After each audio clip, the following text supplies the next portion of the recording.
I'm obviously not dead. All my 10 fingers are intact. But it is Halloween, so I thought good time to make a scary painting. And how do you make a scary painting? Well, it involves one of my top 3 absolute favorite subjects to paint, which is a skull.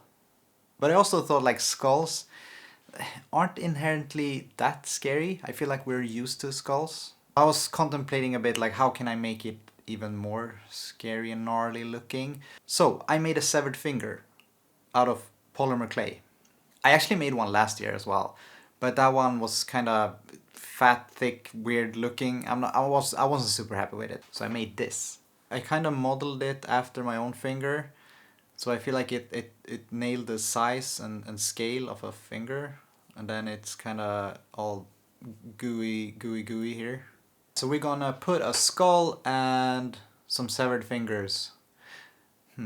Some severed fingers. I'm not sure if I'm gonna do like one or more. We'll see. But it's gonna be a fun painting. I thought about this for a while. I'll show you how I made this and then we're gonna paint. Let's get to it. So in order to make this finger we need some material. We need aluminum foil and polymer clay. Now I used the aluminum foil just to build some bulk and not have to use that much polymer clay. Then I just add some polymer clay on top of that aluminum foil finger thing. Slowly starting to shape the finger and kind of comparing it to my own, finding the bends and adding some texture and details here and there. Not too much detail, but just, wrinkles for where the muscles are and things like that. And then I add more volume where needed, so the knuckles and sort of all these landmarks on the finger, basically. A finger is not very even. It's not like an even sausage. It's very, very weird and bony and sticks out here and there, and so you kind of have to just look at your own finger and try to figure out where to add volume and where to remove it.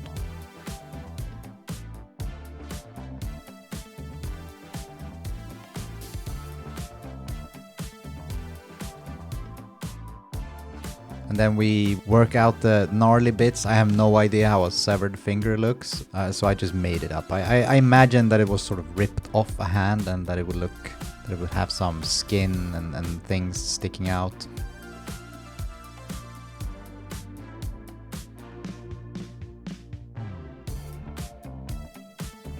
And then we just make a little aluminum foil tent and put it in the oven. After that it's really hot, so just let it cool for a bit and then we can start painting.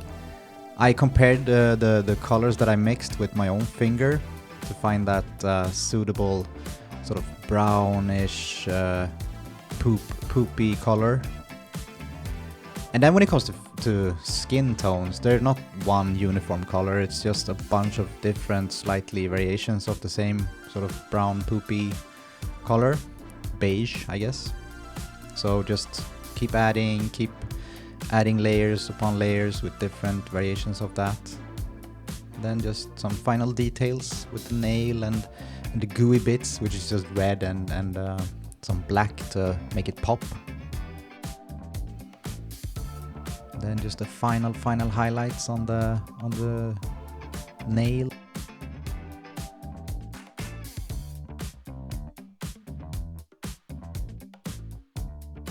And there we are.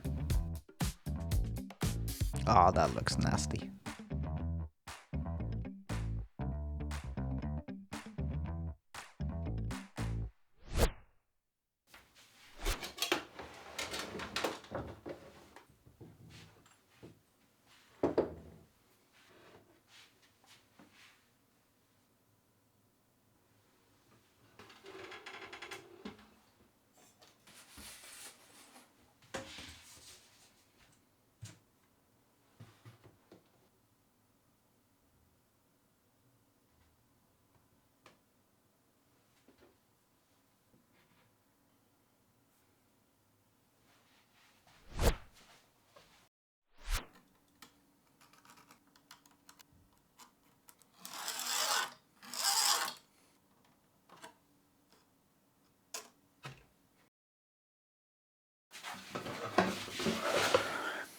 too big. The skull is too big. And I don't like it. I want it like to be small. I want it to be, there needs to be space, air in the painting, around the thing, around the skull. I've changed the composition a bit. So I think the skull is gonna be like this big or something instead. So I gotta fix it, I gotta change it. I am, however, contemplating just going into paint immediately. Because otherwise I gotta erase everything and I gotta, that's like 40 minutes. When I can just start painting in the where it's supposed to be. So I think that's what I'm gonna do instead.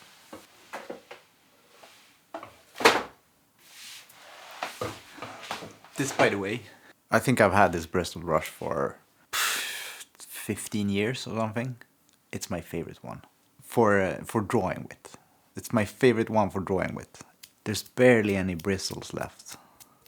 You see that? But I love it. I love it. I love this brush.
So at this point in the process, I was heavily doubting myself and my abilities to actually finish this to a level that I wanted and sort of what my expectation was when setting off to do this. But I found through the years that there's only one solution to this, and it's just to keep painting, keep drawing, keep painting. Don't give up. And just try to, chip away at it. And then eventually it will look better. It just will. I try to think less when I get into that heavy moment of wanting to give up, wanting to start over, wanting to throw the painting out of the window and just never paint again. But it's temporary. It's always temporary. You just gotta dig in, fix one thing at a time. There might be a lot of problems with the painting right now, but fix 1, 2, 3, and then eventually it will look a lot better.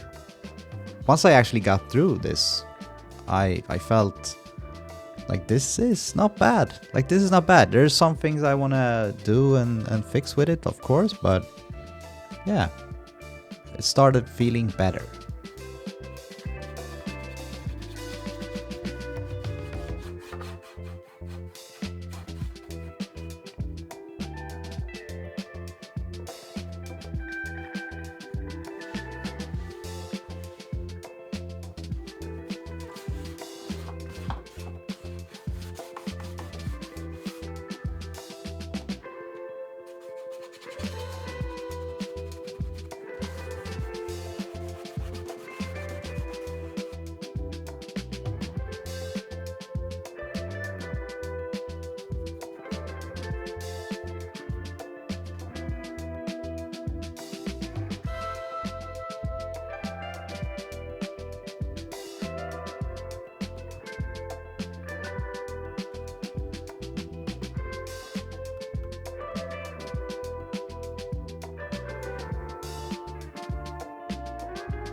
I don't really know what constitutes a scary painting, but I gave it a try, okay? So here it is.